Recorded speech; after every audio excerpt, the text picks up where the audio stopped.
আমার ম্যাডাম তোমার জন্য? না, আমি বেঁচে থাকতে এটা কিছুতেই হতে দিব না। এবার বুঝছেন তো ম্যাডাম, ওই স্যার আপনাকে ভালোবাসে না, ওই স্যার শুধু আপনার টাকাকে ভালোবাসে। ওই স্যার আপনার বিজনেস হাতে নেওয়ার জন্য আপনার ঠান্ডায় বিষ মিশাইছে। কি? তার মানে ও এতদিন আমার সাথে মিথ্যে ভালোবাসার নাটক করছে, ও আজকে আসুক। জি ম্যাডাম, আপনার বিশ্বাস না হলে আপনি একবার পরীক্ষা।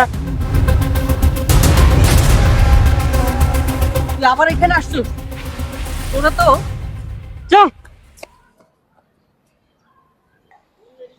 বেবি, ওই ড্রাইভারের বাচ্চার ব্যবস্থা আমি করতেছি। নাও, তুমি আগে ঠান্ডাটা খাও। বেবি, নাও, তুমি ঠান্ডাটা খাও। তুমি আমার জন্য ঠান্ডা নিয়ে আসছো? ওকে, তুমি আগে খাও, তারপর আমি খাচ্ছি। না না, তুমি খাও। আরে বাবু, তুমি আগে একটু খাও না, তারপর না হয় আমি খাবো। আরে না না, এই ঠান্ডা শুধু তোমার জন্যই আনছি, তুমিই খাও। তার মানে ড্রাইভার যা বলছে সব সত্যি কথাই বলছে। আরে বেবি, কি ভাবতেছো? খাও না কেন, খাও।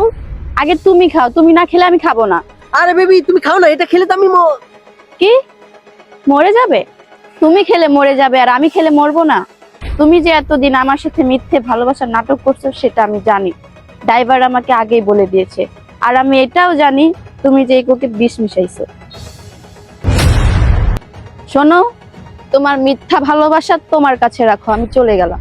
বেবি, আমার কথাটা তো একটু শোনো। চুপ, একদম চুপ।